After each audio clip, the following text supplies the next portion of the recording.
Olá pessoal, tudo bom?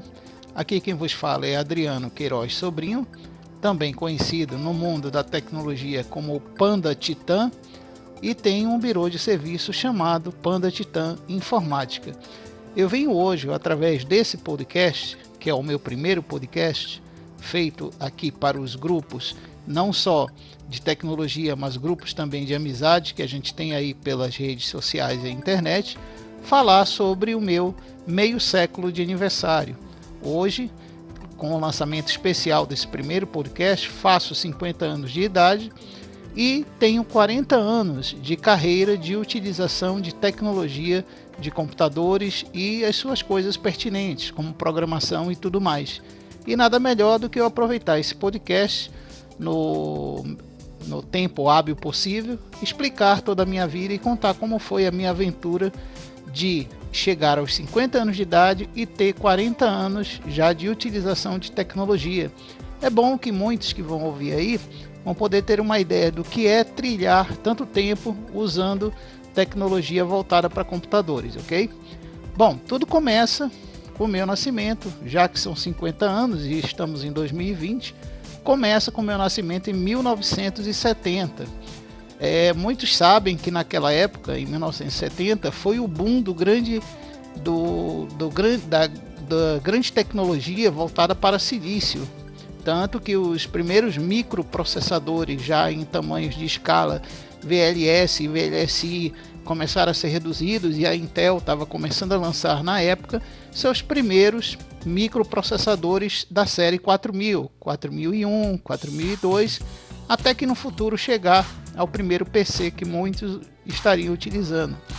É bom lembrar também que nessa época, nas universidades americanas, estava acontecendo também o movimento que levou a muitas personalidades como Steve Wozniak, Steve Jobs a ter uma visão também já do mundo da eletrônica e do mundo corporativo, no sentido de criarem uma empresa que trouxesse novidades tecnológicas ao mundo, né, como foi o caso do macOS. Pois bem, de 1970, quando surgiu esse boom, até chegar aproximadamente a 1980, quer dizer 10 anos depois, eu fiquei inerte nesse mundo. Vim de uma família de classe média, onde o meu pai era formado nas questões de ciências humanas, né, como advogado, chegou até a ser político, e aqui em Manaus, no Amazonas, ele era considerado em ter uma das maiores bibliotecas pessoais de livros voltado para essa área de humanas, legislação, pesquisa histórica, história e tudo mais. Tanto que ele até foi professor acadêmico de história, não só em formação de segundo nível de grau, mas também em formação já de ensino superior, né? Já que ele era formado não só na área jurídica, mas na área de ensino. Pois bem, então era de se prever que eu pelo menos até os meus 9 ou 10 anos de idade, eu não tivesse vocação nenhuma a essa área de tecnologia, ok? Pois bem, quando chegou em 1979, aqui no Brasil, se a gente voltar até para mais de 10 anos, a gente não tinha computadores aqui, era uma coisa muito rara, em 1970. Só para a gente ter uma ideia, eu com 10 anos de idade já sabia que historicamente até a prefeitura de São Paulo só tinha um computador, que era o IBM 4001, né, que era um computador de 4K de memória, enorme, o computador do tamanho de uma sala. E assim eram os computadores antigos, mas até então, aos 10 anos de idade, eu não tinha ideia do que era isso, né? Pois bem, então em amizades na infância, com 10 anos a gente sabe que a gente tem muita amizade, muito contato com outras pessoas juvenis, como nessa idade, eu vi que meus amigos começaram a ter os primeiros videogames que era da Magnavox, né? Também o Atari, que já era sucesso no meados dos anos 80, aliás, início dos anos 80, quer dizer, 1980, e tinha o Odyssey, e a gente começou a permear a brincadeira ali de usar videogames. E com o tempo, depois do Magnavox, do Odyssey, do Atari, esses meus mesmos contatos de amigos que eu tinha aos 10 anos de idade começaram a ter os primeiros computadores da Prologica, que eram revendidos pela Sinclair quando se instalou no Brasil no final dos anos 70, quer dizer, de 79 para 80, e os computadores CP200, CP300, os TRS, os TK85 e os famosos TRS começaram a surgir aquilo pelo Brasil como revendas de determinadas lojas, como Mapping, como Mesbla e assim por diante. Até porque se instalou aqui em 1980 a Mesbla aqui na minha cidade, e ela foi uma das pioneiras na venda desses computadores que eram, vamos chamar assim, de fabricação americanizada, né? Porque eram vendidos pela Radio Shack, alguém ia lá nos Estados Unidos, comprava o lote e revendia nas empresas que existiam aqui na minha cidade. E também começou a surgir no polo industrial aqui, que a Zona Franca já existia para quem quisesse instalar indústrias, começou a aparecer também as indústrias de montagem de projetos já desses TSRs e desses TK, só que rebatizados com outros nomes e outras programações. Aí surgiu a linha CCE de microcomputadores, surgiram as linhas gradientes de microcomputadores, mas ainda não era aquilo que muita gente ia ver no meado dos anos 80 em diante, né? Pois bem, em meio a esse amaranhado de coisas que eu estava vendo a nível tecnológico com 10 anos de idade, quando chegou aos 11 anos, que eu vi que meus amigos estavam já aprendendo alguma coisa de colocar comprar uma revista de programação, que naquela época a gente comprava em banca de revista, e chegava no computador da sua casa e já começava a programar, redigindo o texto na linguagem BASIC, e dali a gente apertava uma tecla Run, aquele microcomputadorzinho, para ver uma coisa bem básica, um joguinho bem básico de lógica ou alguma coisa na tela. Isso me despertou a curiosidade. Eu digo, bom, se eles podem fazer, eu acho que eu também posso fazer, né? Então a primeira coisa que eu pensei em fazer era pedir em bonificação ao meu bom comportamento, que eu era um bom filho, né? A minha mãe pedia um microcomputador, já que eles tinham, eu queria também ter um microcomputador. Então ela foi com a mais boa vontade e o maior amor do mundo pelo seu filho, chegou na Mesbla lá e comprou um MC1000 da CCE, né? Pô, pra mim era muito bom.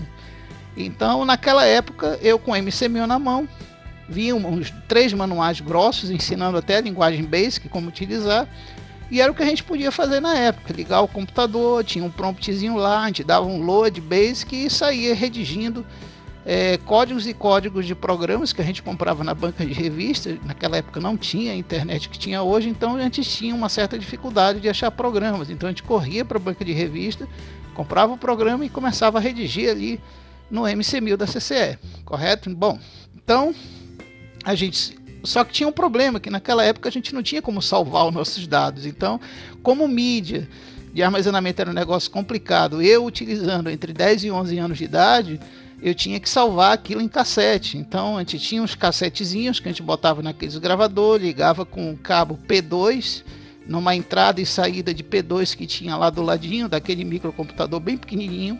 Só para vocês terem uma ideia, o MC1000 da CCE ele era menor do que uma máquina de escrever, porque só dava para fazer praticamente isso naquele computador, e a gente salvava o nosso programa em cassete. E para minha sorte e para o meu divertimento, é claro, eu fui uma das poucas pessoas aqui que começou a jogar jogos já programados internacionalmente, vendidos nessas linhas de lojas através de cassetes. E a gente ia na loja, comprava o cassete do jogo, colocava lá, dava um load bin lá no Basic para carregar o jogo, e a gente carregando o jogo a gente conseguia ver alguma coisa diferente, um joguinho mais bem elaborado, que era para grandes programadores que eram de outros países e redistribuíam as suas mídias gravadas em cassete para regravadoras revenderem em lojas. Então isso foi muito bacana, porque de uma certa forma, eu quando comecei a trabalhar com computador entre 10 e 11 anos, já usando o MC1000 da CCE, eu cheguei à conclusão de que ali eu já poderia, de uma certa forma, trabalhar com programação e fazer algum tipo de coisa que fosse útil para mim. Tanto que até desenhos gráficos artísticos eu fazia lá naquele computador, usando a linguagem BASIC. Mas eu me senti limitado depois de um certo tempo. Eu vi que, poxa, só dá para fazer isso no computador? Tem que ter alguma coisa mais para a gente fazer, né? Bom, e eu acompanhando os meus amigos que também foram evoluindo, cheguei à conclusão de que eu também teria que evoluir assim como eles, né, para não ficar por fora daquele prisma tecnológico que a gente estava absorvendo. Então eu cheguei a ver na residência de amigos meus, gente usando já computadores mais robustos, como no caso da Prologica CP500, né, já o CP1000 também, que era um computador já com várias baías de disquetes, a gente já utilizava disquete. Para mim a maravilha do disquete era uma coisa fenomenal, mas eu não tinha capacidade e dinheiro também, né, recurso financeiro, para comprar um computador tão caro como aquele. Pois bem, com o tempo, a minha mãe, vendo que eu já estava ficando meio frustrado com aquilo, a mãinha sempre tenta dar o melhor para a felicidade do filho. Então ela chegou: meu filho, eu vou lhe ajudar a comprar um outro computador melhor do que esse que você já utiliza, né? Então o que aconteceu? A gente fomos nas lojas, pesquisamos, e naquela época a Gradiente, ela estava fabricando já alguma coisa que já tinha dedos da Microsoft ali, já tinha uma EEPROM já totalmente programada pela Microsoft. Usava um processador que também era um TRS, e a gente comprou um MSX da Gradiente, né? Só que eu tive a sorte de comprar um MSX que já utilizava disquetes. Ele tinha uma baía interna já de disquete. Quem conheceu o MSX sabe que a maioria que foi vendido não dava para utilizar disquetes nele. Então, com o advento do disquete, para mim foi muito bacana, mas o que vinha ali no disquete a nível de sistema operacional, que você ligava o computador, ele entrava numa home basic primária que já era programada pela Microsoft. O que é legal, que aquele basic que tinha lá já era um basic primordial da própria Microsoft. Então você já podia fazer mais coisas naquele basic, como por exemplo usar o chamado poke, que era um comando que permitia você fazer instruções em códigos de máquina puro. E com o comando poke a gente já começava a aprender alguma coisa de código de máquina puro. Então já dava para estudar isso no MSX. Tanto que grandes jogos e grandes programas foram elaborados dessa forma, usando o MSX. Mas para mim o advento da mídia do disquete foi um grande volante para eu poder dirigir melhor o meu aprendizado e conhecimento ali com o MSX. Então o meu problema era: eu tenho um bom computador, dá para aprender mais coisas, mas eu não tenho a fonte de programas. Como eu falei, não tinha internet naquela época. Então, através de um anúncio de jornal, como que por encanto, né, um dia eu achei um anúncio de jornal, e nesse anúncio falava da venda de programas para MSX e de uma revista MSX que estava chegando no mercado. E eu descobri que existia um escritório aqui na minha cidade que tinha um senhor, que ele revendia os disquetes e revendia os programas para MSX, para qualquer tipo de aplicação ou divertimento que você quisesse com o seu MSX da Gradiente. Então eu fui até o escritório dele e conheci o maior guru de toda a minha vida. É uma pena que hoje, na idade de 50 anos, eu acredito que ele, não sei se ele está vivo, talvez ele estaria próximo dos 100 anos de idade, porque eu com 12, 13 anos de idade naquela época, ao entrar no escritório dele, ele já teria próximo dos seus 40 anos. Então eu hoje com 50, ele já estaria perto de 100 anos. E o nome dele eu vou deixar registrado aqui para quem souber, que mora aqui na minha região de Manaus, Amazonas, e souber do paradeiro ou da família ou de um filho dele, alguma coisa, para me retribuir com um gesto de obrigado, de chegar lá, contar minha história, minha vida, porque ele foi o meu guru inicial nessa vida de tecnologia. O nome dele é Zamit, tá? Tinha o irmão dele, que acredito que era advogado, né?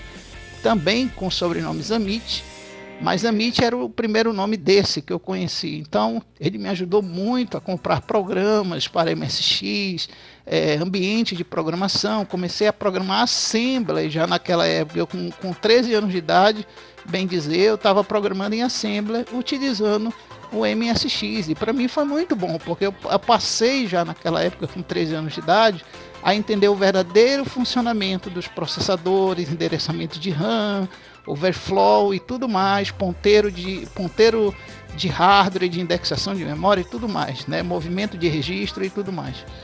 Bom, então Chegou a um ponto que eu já estava criando meus próprios joguinhos, eu já estava criando minhas próprias simulações lógicas no computador, fazendo a minha organização de arquivos.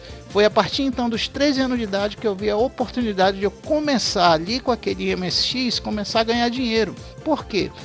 Porque ali eu já estava manipulando DBase, né, que foi o que veio no histórico de banco de dados depois do Vulkan, né? Para quem conheceu a teleinformática antiga, conheceu o Vulkan. Depois do Vulkan veio a base de dados DBase, e com a base de dados DBase eu comecei a rodar DBase lá e comecei a organizar tabelas de dados. Foi quando eu comecei a adentrar ao mundo de gerenciamento de bancos de dados, e eu vi a oportunidade ali de começar a ganhar dinheiro. Em primeiro lugar, ensinando as pessoas a operar um microcomputador, por mais simples que ele seja, para dar uma ideia do que seria computador, porque até então o povo naquela época não sabia o que era um computador. Pelo menos para você ter numa mesa, num cantinho ali do seu quarto, da sua casa. E eu vi a oportunidade também de começar a ganhar dinheiro elaborando listas de tabelas de dados e controlando alguma coisa de alguma empresa que eu podia ganhar, sei lá, meio salário ou um salário que seja. Tanto que, depois de um certo tempo, eu que já era músico desde os 7 anos de idade, comecei aos 14 anos a dar aula, entre 14 e 15 anos a dar aula de música numa academia de música que tinha na minha cidade chamada Scala. E lá na Scala eu vi a primeira oportunidade de eu pegar esse meu MSX, levar para lá e junto com o sócio da empresa, a gente começar a fazer os controles de pagamentos e os controles de cadastrais dos alunos que estavam lá entrando no curso. Beleza, então eu fiquei por lá uns 2, 3 meses, a gente controlando tudo, pagamento tudo a nível de DBase, eu já criando até os meus programas de scripts em DBase, e naquela época eu já era apaixonado por programação, já que eu vim do Basic fui para o Assembler, depois fui para o DBase, né?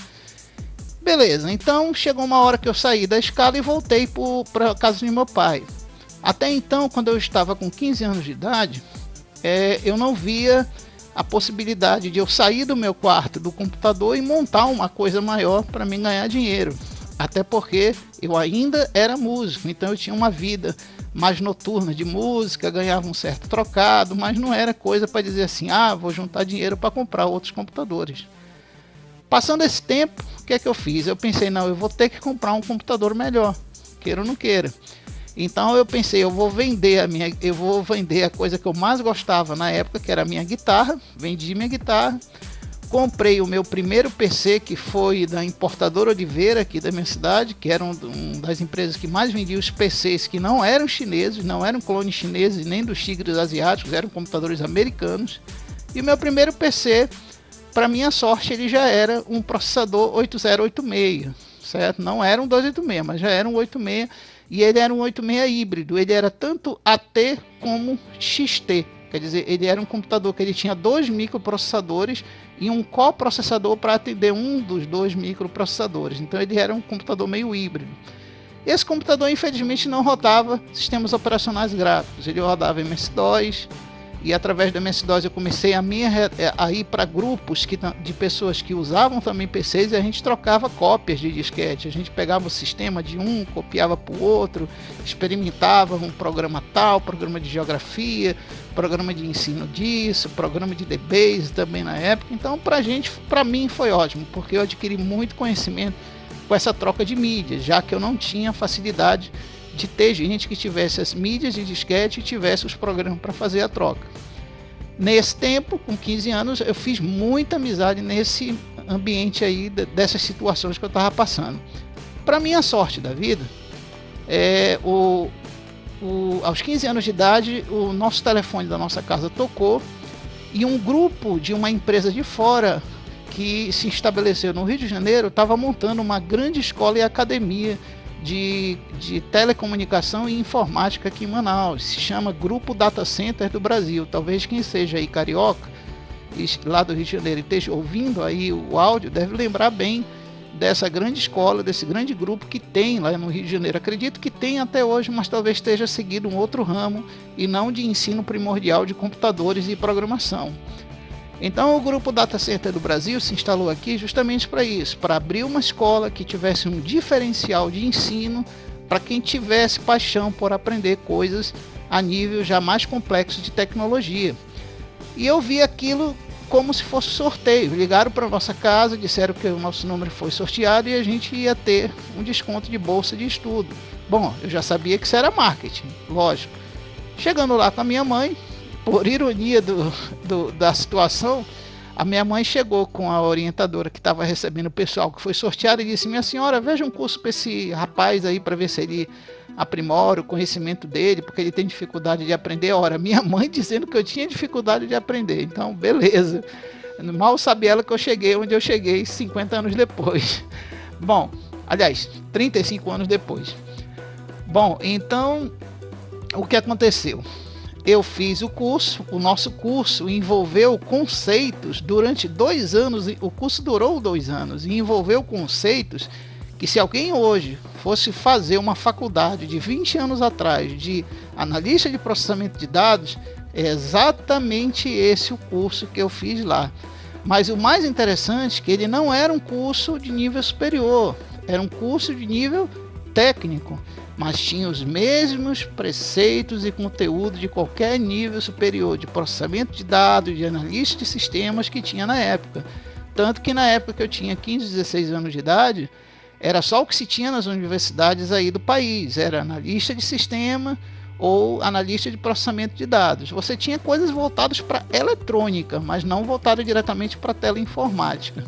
Beleza, então, continuando, eu fiz os 2 cursos, aprendi lá até hardware, aprendi funcionamento eletrônico de hardware, nós aprendemos também sobre portamento, redes, aprendemos sobre processamento de, naquela época, para vocês verem, naquela época a gente já tinha processamento de metadados, de Emacs, a gente aprendeu DOS, várias plataformas operacionais, a como gerenciar melhor banco de dados, não só em DBase, mas em outras plataformas de SGBD também.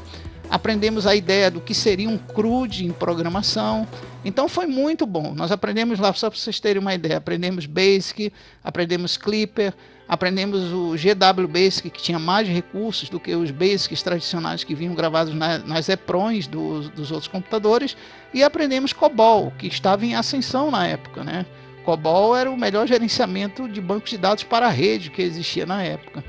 Apesar das redes ainda não serem tão Ethernet como são hoje, né? Não era Ethernet como são hoje.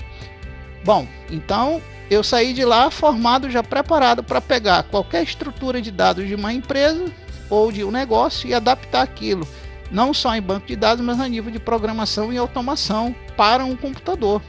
Hoje eu fico pensando, será que hoje alguém fosse fazer um curso básico, aprenderia isso? Eu que passei 2 anos? Eu acho que não, porque na minha opinião, que quem gosta ou não gosta, o curso básico hoje é para você aprender a mais brincar com o computador, a fazer aquelas coisas mais triviais que todo mundo faz hoje acessando um YouTube ou um Facebook, mas não ensina a essência verdadeira do que é o funcionamento do computador e de seus dados. E naquela época os cursos básicos já eram assim. E pronto, aquilo foi ótimo para mim, porque eu já tinha um conhecimento vasto já terminando o curso perto dos 17 anos de idade, então eu já tinha um conhecimento vasto de como operar todo tipo de dado no computador. Não só os dados, mas como as suítes, os aplicativos e as plataformas e os gerenciadores de bancos de dados. Pensando assim, nessa época, o meu pai veio infelizmente a falecer nessa época. Foi triste para a gente, triste para a família, foi triste para mim, mas não de uma forma de bonificação, mas de uma forma transitória. Meu pai, que era um acadêmico, que tinha muitos livros e tinha um escritório enorme na nossa casa, eu pensei, mãe, por que a gente não pega esse escritório e de lá eu já faço o meu escritório para dali ser a minha plataforma de deslanchar na vida e começar a trabalhar com todo o conhecimento que eu adquiri. Com a aprovação de minha mãe, foi isso que fizemos. Usei o escritório antigo do meu pai e lá comecei a oferecer serviço no primeiro registro de empresa que eu fiz na época, que era até mais fácil de abrir empresa, que se chamava Use Input, quer dizer, uso de dados, né? Então a Use Input foi uma empresa que eu tive aqui na minha cidade, que a gente começou a fazer serviço de processamento de dados. O mais interessante é que até coisas de loterias, que eu já começava a aprender Pascal na época, e a gente começava a programar até coisas para sorteio de loteria esportiva e de outros tipos de loterias de eventos. Então eu já programava em Pascal. Tinha um amigo meu que ficava comigo no escritório que a gente programava outros serviços para outras empresas. Então até os meus 18 anos de idade, finalizando meus 18 anos, eu já estava com um conhecimento de 6 linguagens de programação, de uso de 5 plataformas diferentes e gerenciamento de 3 bancos de dados diferentes. Então eu digo, poxa, a gente tem que ganhar dinheiro com esse conhecimento. Pois bem, o tempo foi passando e alguns amigos meus, sabendo que eu já estava engajado nisso, foram pedindo serviço e a gente foi fazendo serviços bacana. E o que mais garantiu o nosso sucesso foi que conforme a gente fazia os serviços, a gente capitalizava todo ano para comprar novas máquinas. Por quê? Porque computadores naquela época eram muito caros. Tão caros que a gente tinha que fazer N serviços, tipo 10 a 15, 16 serviços, capitalizar esses serviços, aplicar no banco para que no final do ano a gente tivesse algum capital para trocar uma ou duas máquinas por uma máquina melhor. Então, dos 17, 18 anos até praticamente eu fazer 25 anos, a gente estava lidando com máquinas já 286, já com 386, trocamos por várias máquinas 386. Nós chegamos a ter lá no escritório do meu pai em torno de mais ou menos 6 computadores, 6 PCs. E o que era muito raro alguém ter em casa naquela época. Mas é que eu e esse nosso amigo que a gente trabalhava, nós éramos pessoas altamente organizadas. O nome dele é Sandro Horta, o nome dele. Então, por sinal, foi o Sandro que me mostrou pela primeira vez na vida um microcomputador pequeno ligado a uma TV. Então isso fez com que a gente tivesse uma certa ligação tecnológica, porque ele ficou estudando e eu também com o tempo. Pois bem, por questões de família e de mudança de endereço, esse meu amigo, que era meu sócio, teve que voltar para outro estado lá do sul. Se eu não me engano, ele foi para Santa Catarina, que ele era de lá. Pois bem, segui continuando sozinho, eu lá no escritório, e eu pensei, bom, além de prestar serviço, por que eu não vou dar treinamento, né? Seria uma boa eu dar treinamento também com tudo que eu conheço. Então comecei a abrir até placas na frente do escritório do meu pai, como curso de processamento de dados, porque eu pensei, o que eu vou ensinar? Eu vou ensinar as pessoas a pegarem seus dados e organizar seus dados no computador. Então, fazendo o quê? Dando curso de DBase, dando curso de WordStar, curso de SuperCalc, curso de Lotus 123 e assim vai. Então, vamos dizer assim, talvez eu não tenha sido o primeiro, mas eu fui uma das primeiras entidades de empresa aqui na minha cidade a dar os primeiros cursos de formação profissional, que era isso que até o Exército exigia. Para quem fosse trabalhar naquela época no setor administrativo do Exército, se não soubesse Lotus 123, não se empregava. E eu estou falando do Lotus 123 que rodava em DOS, não estou falando nem da versão do Windows. Porque o Windows mesmo eu só fui utilizar quando eu estava praticamente com 23 a 24 anos de idade. Por quê? Porque até então, num 286 ou num 386, a gente não conseguia fazer nada muito gráfico rodado, que pequenas aplicações que rodavam em DOS e abriam screens gráficos e alguns jogos, né? Bom, quando eu cheguei aos 25 anos, eu já tinha financeiramente a capacidade de comprar já 486 e 386 DX2 já, que já era as primeiras plataformas que rodavam muito bem 16 bits e já tinham capacidade de rodar alguns programas a nível de 32 bits. Foi aí que eu consegui as minhas primeiras cópias de Windows 3.0. Eu já tinha visto ele rodando muito aquém num 286 ou nos primeiros 386. Mas eu vi que ainda não era uma coisa para rodar muito rápido e muito seguro no computador, já que o Windows 3.0 era muito latente em relação às máquinas fracas que tinha na época. Então, com o Windows 3.1, quando eu cheguei ao Windows 3.1, eu vi que de uma certa forma eu já estava ampliando meu conhecimento para um ambiente gráfico que até então eu não tinha utilizado. E dali foi um deslanche muito rápido para conhecimento. Por quê? Porque com o Windows você já tem um patamar de pegar revistas, de pegar relatórios, de pegar reuniões com os amigos que vão explicar coisas que você até então não conhecia. Então para mim foi muito bom, porque eu já conheci já novas linguagens de programação, conheci novas aplicações, por exemplo, aplicações de produção gráfica. Para impressão gráfica eu não tinha conhecimento até então, mas com o Windows eu tive um conhecimento muito amplo nessa questão de ter algo para fazer a produção gráfica de gráficos, artísticos ou qualquer coisa assim. Passei a conhecer CorelDRAW, passei a conhecer as primeiras versões. Eu acho que eu tive a oportunidade de conhecer todas as primeiras versões de todos os programas que se utilizam e são mais famosos no mundo Windows. Hoje eu tive a oportunidade de conhecer todas as primeiras versões, primeira versão do Photoshop, primeira versão do Core e assim vai, né?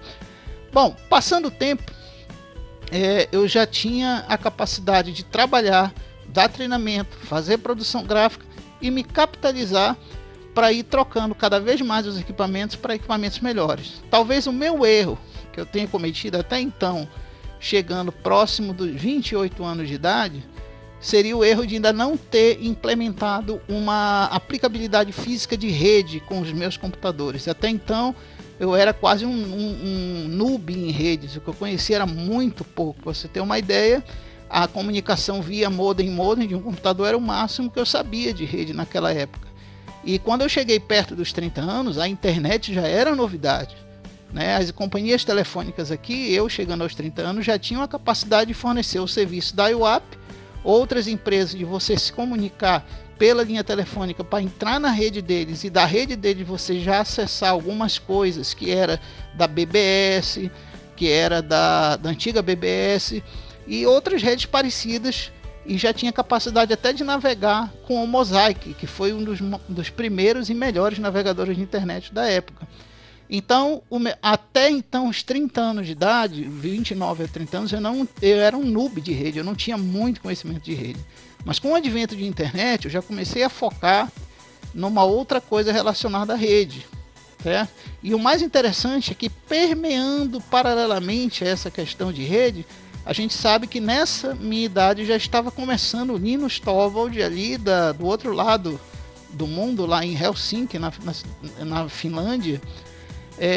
Linus Torvalds já estava começando a chegar numa maturidade de conhecimento computacional, de chegar a decidir que iria criar o seu próprio sistema operacional, certo? Isso em 1991, como todo mundo sabe a data.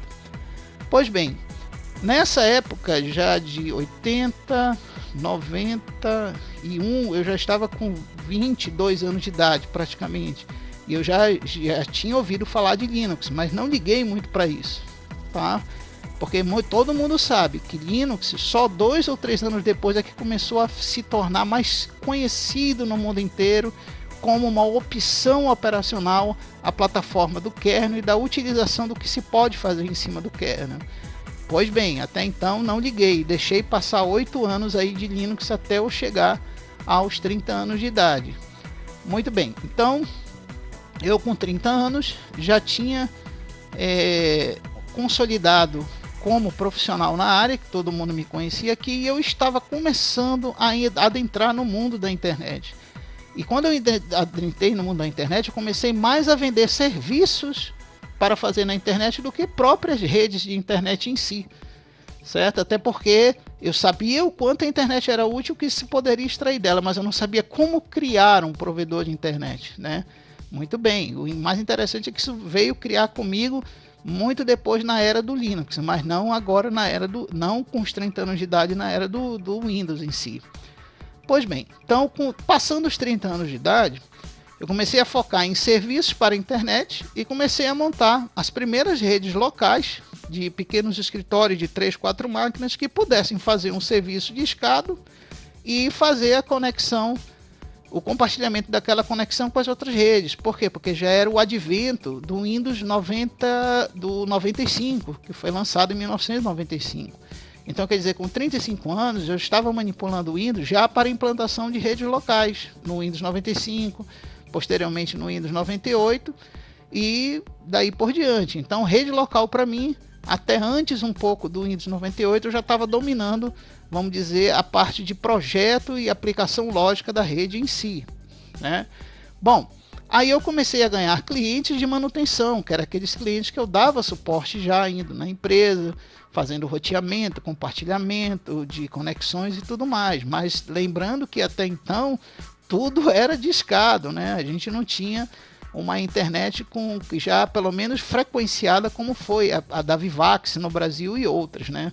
Tinha até alguns serviços de telefonia como a Amazônia Celular, a NBT, que forneciam internet, mas caía nas mesmas malícias do que era a ineficiência da internet discada.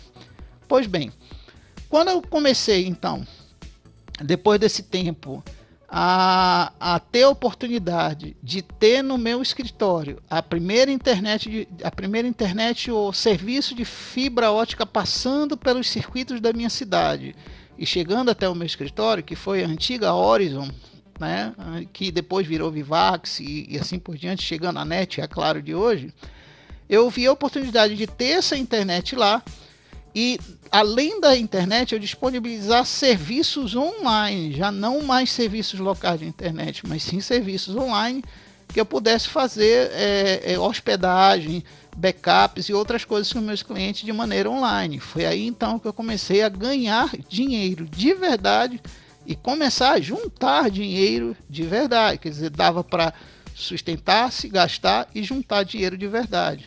Lógico que com o apoio da minha querida mãe, que infelizmente hoje não está mais viva, mas ela estava lá do meu lado me dando todo o apoio moral, incentivo e de arranjar gente até também para participar dos trabalhos comigo ou clientes até para mim. Pois bem, então foi passando o tempo, conheci a minha esposa que tenho hoje, tenho uma família hoje de 2 filhas e uma esposa, e quando a conheci eu estava ainda lá com o grande escritório que era do meu pai. E com o tempo a gente foi se conhecendo, eu e minha esposa, e ela me apaixonei. A primeira coisa que eu me apaixonei por ela é que ela também trabalhava na área de tecnologia. Então eu já não caí muito naquela filosofia de cara a metade. Eu até tinha relacionamentos que eram verdadeiras caras metade, mulheres que tinham preferências totalmente diferentes que as minhas, ou talvez não davam valor, e é uma coisa que eu vou dizer para vocês, que eu só tenho sucesso hoje, ainda com 50 anos de idade, profissionalmente, pelo apoio de minha esposa. É aquele ditado que eu vou deixar aí para vocês na minha vida como experiência, tá? Eu tive uma mulher, antes dela, que me levou para baixo, e depois dela, me levou para cima. Então existem mulheres que, se você não souber escolher em relação a essa preferência de cara a metade ou não, ou ela te leva para baixo ou ela te leva para cima.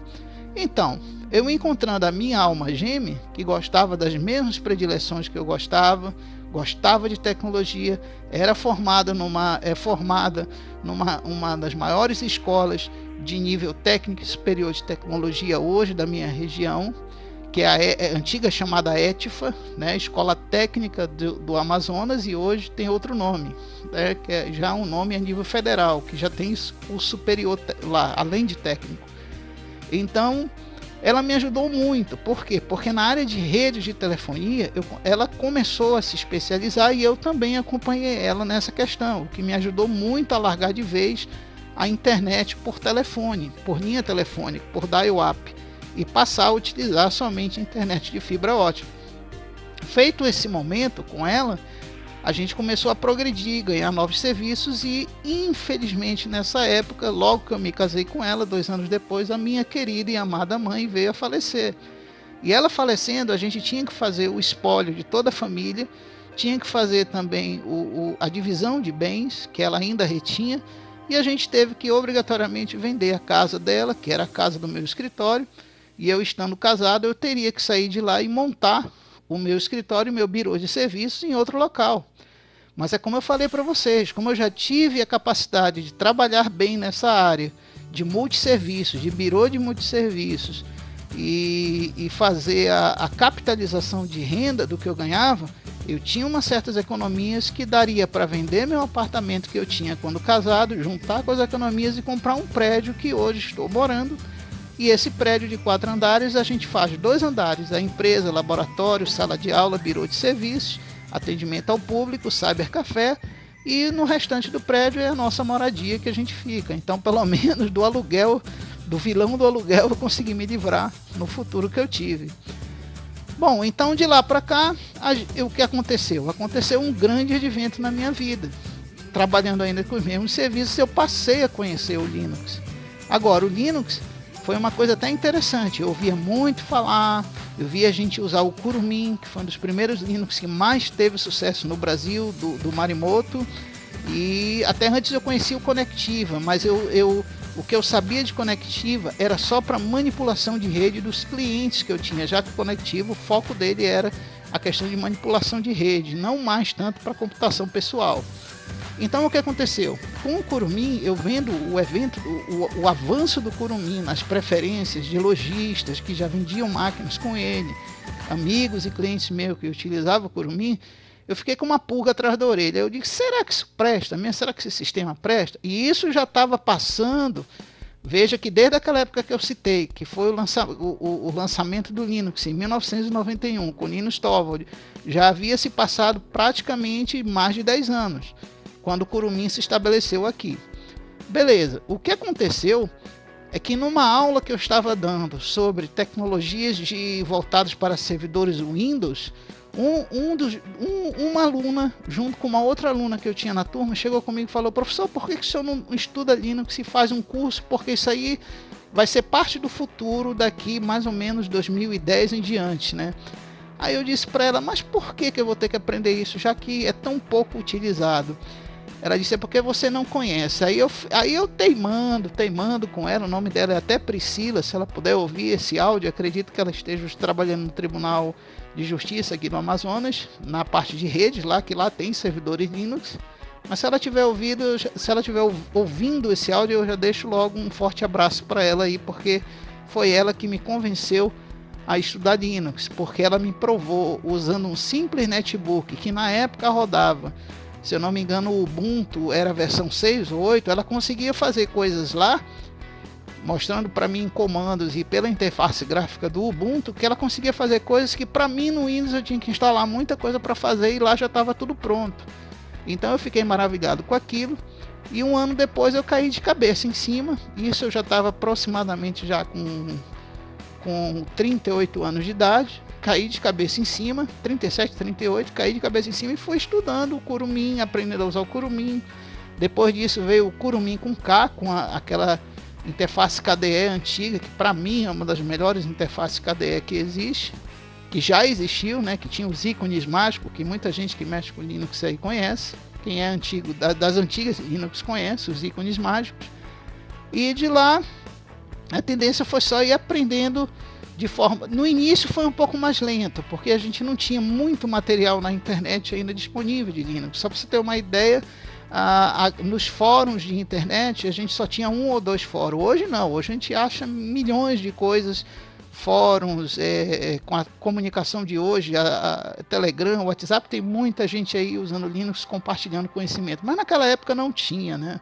Então para mim era complicado, eu tinha que aprender aos poucos, eram poucos livros que tinha, ensinando sobre o ambiente gráfico, os comandos de terminal, o shell, programação bash e tudo mais. Não tinha, era muito difícil. Aí eu decidi esperar. Eu disse, não, eu vou esperar começar a sair mais informação, a internet ficar mais abrangente. E conforme o Linux ia se espalhando, se permeando no mundo da comunicação, da internet e de livros, eu comecei a comprar livros também. Começou a aparecer revistas em bancas, comecei a comprar revistas. Quem aí não usou já um Linux que venha gravado em CD numa revista? Eu mesmo já tenho vários CDs com Linux aqui. E isso me ajudou muito a ampliar meu conhecimento com Linux. Chegou a um ponto que virou a minha menina dos olhos, né? Eu estava com os clientes fazendo birô de serviço aqui com Windows, mas sempre tinha para mim mesmo, para uso aqui de casa e do escritório, o Linux como uma segunda opção, mas ainda não era a minha frente de serviço. Isso eu estou falando quando eu já estava com meus 40 anos de idade. De lá para cá, o que aconteceu?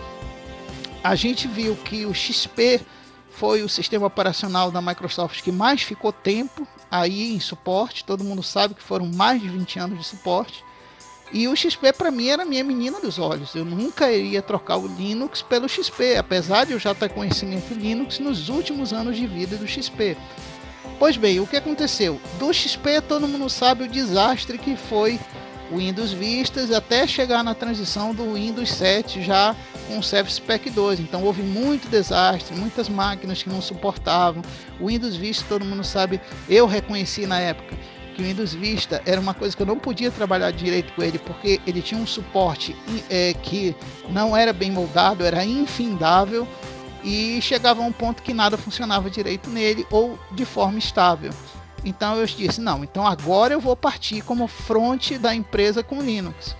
Foi aí que quando chegou o Windows 7, eu comecei a usar o Linux nos meus serviços, no birô de serviço, alternativa até para produção gráfica, e chegou a um ponto que eu comecei a espalhar para todo mundo aqui na minha região que, ó, temos a opção de Linux. Eu acho que antes de eu fazer isso, já existiam 5 pessoas que acompanharam o Linux aqui em Manaus desde o início e já estavam implementando os servidores nas grandes corporações que proviam serviços de armazenamento e de relay e de domínio para as universidades e entidades governamentais. Foi como no caso da Internext, da Prodan e assim outros. Mas eu era um dos últimos a estarem absorvendo esse conhecimento. Então, quando eu vi que o próprio governo já estava utilizando, eu comecei a fazer a massificação da informação de Linux, que é o quê?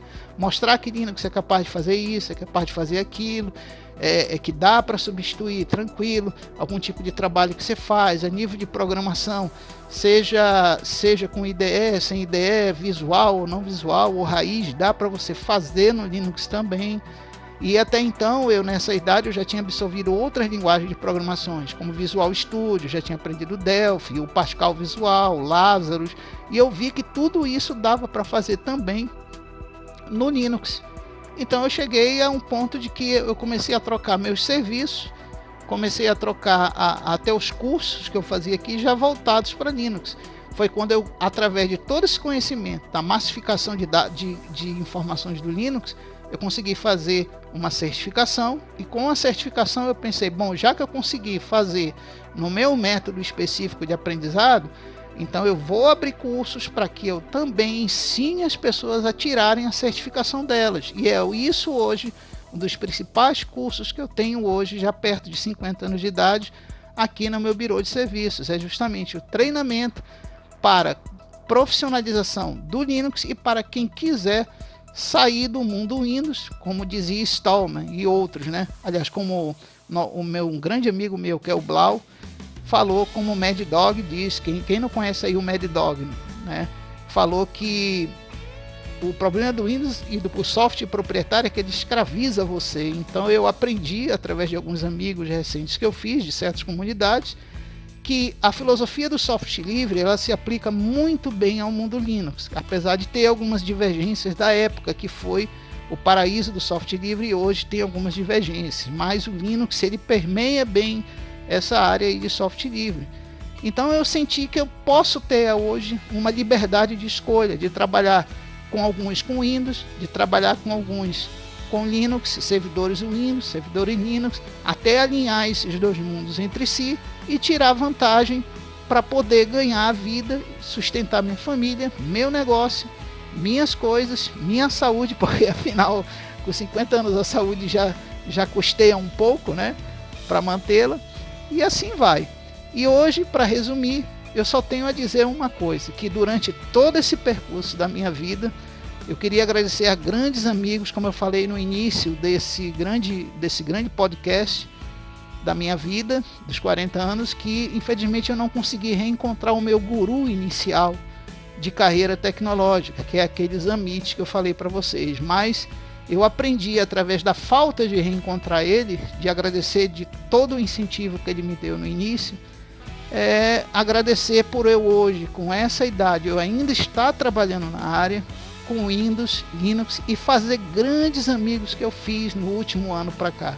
Amigos que eu fiz na minha região, amigos que eu fiz pela internet, alguns vou até citar aqui, como o Cristiano, do Fedora, que é uma das melhores distribuições Linux que eu gosto de utilizar. Existem centenas e milhares de distribuições, mas eu gosto muito mesmo do Fedora por causa do tipo de de estrutura e gerenciamento que ele dá. Então é isso que eu gosto. E eu conheci o Cristiano através do grupo comunitário Fedora Brasil aqui do Brasil, e através dele eu conheci grandes personalidades que são grandes cabeças no mundo de tecnologia. Para citar aqui algumas, o Blau, que é um grande conhecedor de Debian, que todo mundo que acompanha a história Linux sabe que Debian foi uma coisa primordial para tudo que existiu em Linux, e o Blau é uma pessoa de cabeça fantástica, ótimo professor. Se pudesse eu estaria dando aula junto com ele também. Tem o Cristiano, que é uma pessoa nota 10 lá da Bahia. Tem o Simplex, que é uma pessoa que conhece muito tecnologia, que eu tive o prazer enorme de conhecer. É uma pessoa que tem muita cabeça, muita filosofia nessa área de tecnologia para ensinar para a gente. E assim várias outras pessoas que a gente vai permeando aí no mundo da tecnologia e nos grupos que hoje são proporcionados pelos comunicadores da internet, que é Telegram, WhatsApp e tudo mais. E eu vejo que aos 50 anos de idade eu só tenho que agradecer a eu ter tido a oportunidade de conhecer essas pessoas, de ter conhecido no início da minha carreira e de estar ainda fazendo novas amizades no final, não no final, no meio ainda daquela curva que ainda vai ascender para mim, quem sabe quando eu chegar perto dos 100 anos de idade, se assim Deus permitir, né? E eu queria também agradecer principalmente a minha mãe falecida, né, que me deu muito mais apoio para mim nessa área tecnológica do que meu pai, já como eu falei no início, que meu pai era voltado mais para humanas, não ligava muito para isso, e minha mãe que me deu todo o apoio. E eu agradeço não só a ela e a ambos, porque sem eles eu não estaria aqui nesse mundo, nesse universo todo, agradecendo o fato de eu estar hoje com 50 anos de idade ainda trabalhando no que eu mais gosto. E uma coisa, eu vou deixar para vocês 3 grandes conselhos que eu aprendi na vida. Primeiro, nunca apoie pessoas que levem você para baixo. Procurem pessoas que gostem do mesmo que você gosta e lhe deem apoio moral, não que seja financeiro, mas que seja moral, de você continuar trabalhando na sua área. Segundo, faça amigos verdadeiros, tá? Mesmo que não seja da sua área de trabalho, que seja de outras áreas, mas procure amigos verdadeiros, porque na hora H é eles que vão te dar o apoio verdadeiro que você precisar. E a terceira grande conselho que eu dou para vocês é: nunca discuta, nunca queira ser divergente com alguém. Por quê? Porque hoje vivemos numa sociedade que a tecnologia, essa é a única coisa que eu vou falar para vocês que me deixa triste com tudo que eu aprendi de tecnologia. Hoje vivemos uma era em que a tecnologia torna as pessoas divergentes. Então, por mais que você não goste de alguma coisa que alguém está falando, seja o menos sincero possível, porque hoje vivemos numa sociedade que a sinceridade é encarada como um inferno pessoal, tá? Então, eu sou uma pessoa que hoje, aos 50 anos de idade, eu procuro sempre não afligir as pessoas com palavras, sempre com palavras de carinho, palavras de consolidão e palavras de apoio, mas nunca de discordância total, porque isso hoje, infelizmente, é um mal da sociedade, tá? Então espero, desculpa em primeiro lugar do áudio ter sido tão longo, o cast ter sido tão longo, mas eu fiz questão de deixar aqui a minha vida, o que eu passei pelo mundo tecnológico e o que eu posso deixar de herança nesse áudio para que pessoas se inspirem ou se passarem pelas mesmas situações que eu passei, saberem o que fazer daquele ponto em diante da vida, tá? Fica aí o forte abraço do Adriano, conhecido como Panda Titã, para vocês, e nos próximos podcasts que a gente tiver, a gente vai falar de coisas mais específicas. Toda a paz, sorte e saúde do mundo para vocês, minha gente. Até mais, pessoal.